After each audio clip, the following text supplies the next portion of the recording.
Each generation looks upon those that came after them and think, they've got it easy. They have no idea how hard it was for us. And there's a degree of truth in this. If I was born 40 years earlier, I may have been conscripted to fight in the jungles of Vietnam. In my grandfather's generation, I may have been one of the rats of Tobruk or served in the muddy ravines of Kokoda. And only one generation before that was the founding of the Anzac Legend in the First World War, where around 40% of our young Australian men enlisted to fight for their country. But something very different has happened with our boys in this generation. They'd been subject to social experiments played out on a society-wide scale, be it the sexual revolution, technological accelerationism, economy-wide housing speculation, or finding themselves on the other side of culture wars in the media and the long march through the institutions in our schools. In many ways, the founding myth of Australia was one of social progress, that each generation would inherit a country more prosperous, more stable, and more hopeful than the one before it. That you would work hard, form a family, buy a home, and build a life better than your parents. For our young men today, this dream has never been further from reality. Don't be deceived by flashy consumer goods and slick marketing from million-dollar PR firms. Our perceived material abundance has masked a deeper structural decline amongst our male youth. Probably the most obvious example of this is the housing crisis. The Aussie home is an essential component of the Australian dream. From preschool, we're seeing, give me a home among the gum trees with lots of plum trees, a sheep or two, a kangaroo, a clothesline out the back, veranda out the front. Our parents and grandparents didn't necessarily live in flashy mansions. They didn't have central heating or an aircon hooked up to the Wi-Fi that senses when you walk in the front door. They may have only had a small fibro. But what they did have was space. Backyards with a hills hoist, room to grow families, and the opportunity to stay rooted in their local communities. That is no longer an option for us. Home ownership amongst Australians under 35 has collapsed from well over 60% in the late 1980s to roughly a third today, the lowest level ever recorded. The median house now costs more than 8 times the median income nationwide, up from around 5 times income in the mid-2000s. In Sydney, where we are today, it's over 12 times household income. Melbourne, Brisbane, Adelaide and Perth sit closer to 10. And this isn't just a case of rolling up your sleeves, working hard and saving up. In Sydney, a young family on a median income now needs 16 to 17 years to accumulate a deposit. And this is based on prices today. Property has gone up 40% in just the last 5 years alone. So who knows where they're going to be in a decade. And we are told by our political leaders that it's simply a supply issue. We just need to make planning easier and build more homes. And like all political spin, there is an element of truth in this. But a far more important question we should be asking is, why do we not have enough homes? Especially when fertility has been below replacement for decades.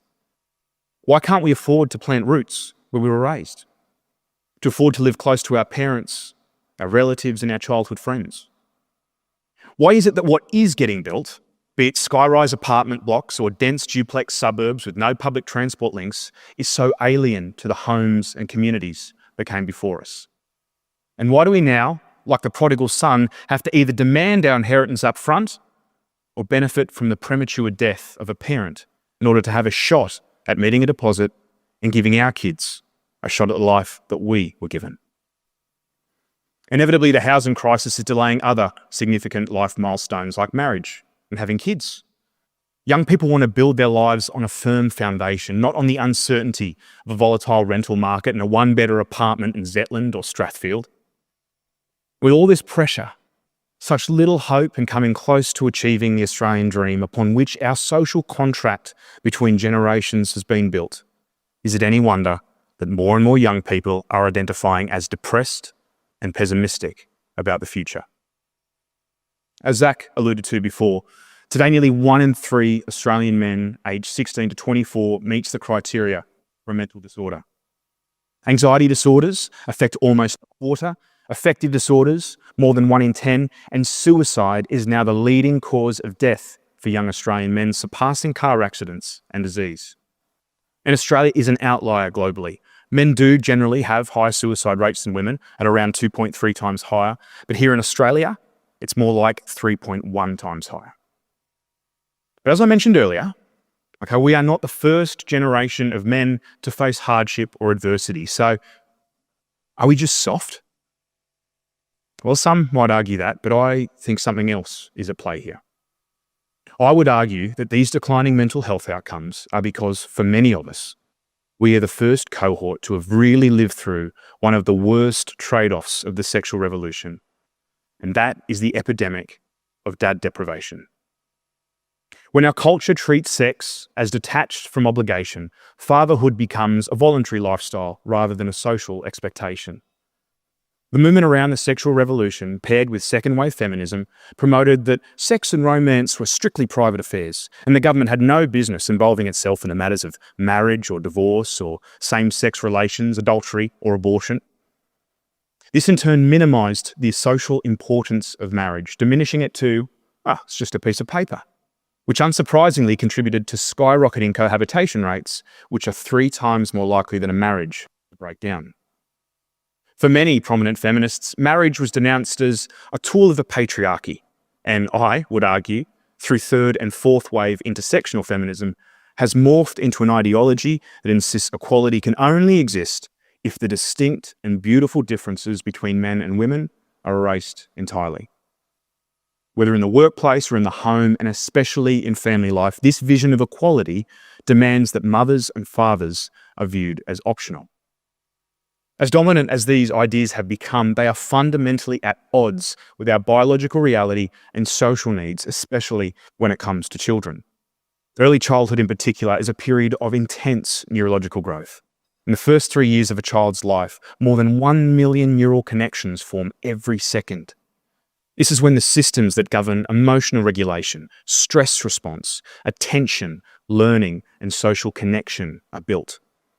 Infants regulate these processes through close co-regulation with a primary caregiver, and parents are biologically best positioned to provide that stable primary attachment. Now, whilst mothers are usually the primary attachment figure in infancy, fathers also play a crucial role in co-regulation of a child's stress response. Fathers tend to engage children in more physically stimulating, boundary-testing play. And this kind of interaction, it encourages resilience. It teaches emotional regulation under arousal, and it helps children calibrate risk safely. In fact, children who've suffered the loss of their fathers have shorter telomeres. These are the protective caps on the end of chromosomes that are believed to directly affect longevity. Boys are especially impacted, with 40% greater impact on their telomere length than girls. Controlling for race and parental income, boys raised without their father are much more likely to use drugs, engage in violent or criminal behaviour, go to jail, or drop out of school. In one British study, 89% of children admitted to a pre-adolescent mental health unit had some kind of disruption in their family structure. Now, unfortunately, we don't have the same kind of granularity of reporting here in Australia, but in the US, 90% of homeless and runaway children are from fatherless homes. 71% of high school dropouts come from fatherless homes. 75% of adolescent patients in chemical abuse centres come from fatherless homes. 70% of juveniles in state-operated institutions come from fatherless homes. And 63% of youth suicides are from fatherless homes. In Australia in the 1960s, around 1 in 15 kids grew up without their dad. Since the mid-90s, that number has dramatically increased to between 1 in 4 and 1 in 5. Now, fatherless is not an excuse, it's not a life sentence, and it absolutely does not dictate your destiny. And some of my most trusted relationships are with men who grew up without a dad in the home, and they have grown up to be outstanding men of character. Yet for most of modern human history, children typically experience parental loss due to tragic circumstances such as a wartime casualty or a maternal death in childbirth. Today, it is most commonly out of parental choice, and we call it progress. There is one more issue facing our young men and boys that I'd like to talk about, and that is our culture. We've heard a lot this morning about stories, and we see the world through stories. Our stories shape our identities, and our identities shape our actions. And our society, our culture has spent nearly 2 decades now telling our boys that they are toxic, that they are violent, that they are unwanted, and that they are unnecessary. I'm 31 now, sort of straddling Gen Z and Gen Y, but my generation was really at the beginning of what we now call woke. When I was in high school, instead of being taught a noble history of my forebears, I was taught rabbit-proof fence and the evils of the white man and colonialism. I was taught Othello, proof of the racist patriarchy. I was taught a feminist reading of Frankenstein, and that it spoke of the womb envy all men feel and how it drives them to the grotesque and the destructive in service of our infantile egos. I was taught Peter Shinesky and the horrid experience of migrants seeking asylum in Australia after the Second World War, proof that since Captain Cook first put a boot on this land, the white man has been nothing but cruel and violent and exclusionary. Hollywood has bombarded us with divisive slogans and is obsessed with rebooting franchises, race and gender swapping what used to be white men. The ABC and Screen Australia now literally have enforced diversity policies and DEI trackers to ensure that content must generally be about underrepresented communities and experiences from groups such as Indigenous Australian, CALLED, which stands for Culturally and Linguistically Diverse, people living with a disability, or those identifying as LGBTQIA+. We have taught our boys that their history is shameful, that they are invaders, that they have white privilege, that they are predators with toxic masculinity, that they are systemically racist, that they constantly commit microaggressions, that they maintain the patriarchy. If they are straight, they are labelled as cisgendered, and any discomfort or pushback is dismissed as white fragility. Now, if these were the only stories I knew about myself and my identity, those that were coming from my schooling, universities and mass media, what kind of identity do you think that would produce? I was personally blessed that these weren't the only stories that I was told. My father taught me about the incredible sacrifice of the Diggers and the Rats of Tobruk. He raised me on films like Gallipoli and Breaker Morant. And my mother, a lover of history, taught me what the curriculum didn't, about the horrors of the Bolshevik Revolution, the death of God, the erasure of the family, and the gulags of Eastern Europe. She taught me to be wary of the signs of our own times, of activist-led cultural revolutions like what occurred in China, and the horrors of communism under Pol Pot and Kampuchea. She taught me about the medievals and my Anglo-Celtic ancestry, of knights and chivalry, Arthurian legends, and the need for men to serve, protect, and live lives of honour, duty, and responsibility. And most importantly, she taught me the Gospels of the eternal loving sacrifice of Christ and our call to be a force of good in the world and to be salt and light that blesses wherever we can. Now, my upbringing and the stories that I was steeped in, that I got from my parents, this was once the norm in Australia and our schooling system, but is now a fleeting rarity. Our boys go to school and are bombarded from the moment they enter the gate that they are the villain by merit of their birth. They go home and turn on Netflix and they are erased and replaced. And they walk through their parks to see vandals and activist councils across the country tearing down and desecrating statues and memorials dedicated to the pioneers who built everything that we enjoy today. And so without stories of nobility, they retreat into video games and pornography.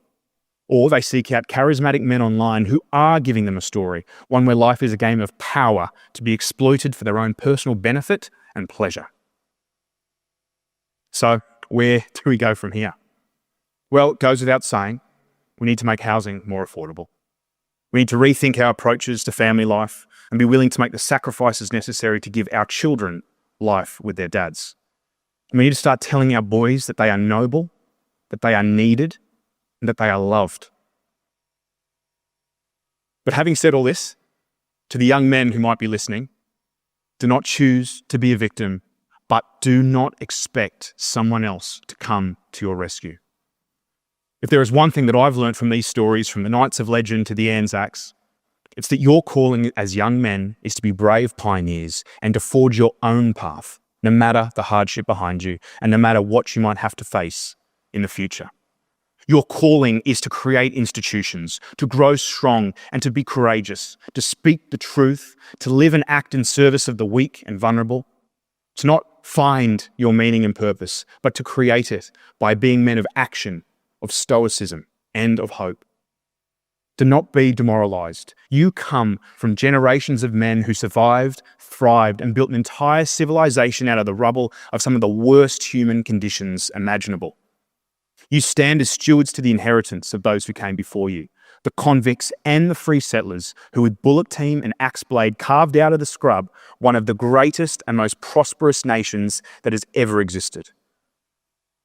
You will need discipline. You'll need to reject the lies and the temptations of our age. You'll need to be leaders, and you will need to be heroes. Reject anger. Reject victimhood. Reject hedonism and the reckless pursuit of pleasure. Instead, learn your story. Tell your story. Don't trust the mainstream media or the schooling system to do it for you. It will be up to you to make sure that the courageous and inspiring deeds of your ancestors live on. Get married, love your wives, and give your kids something better with a nobler vision of who you are than we're giving you now. Thank you.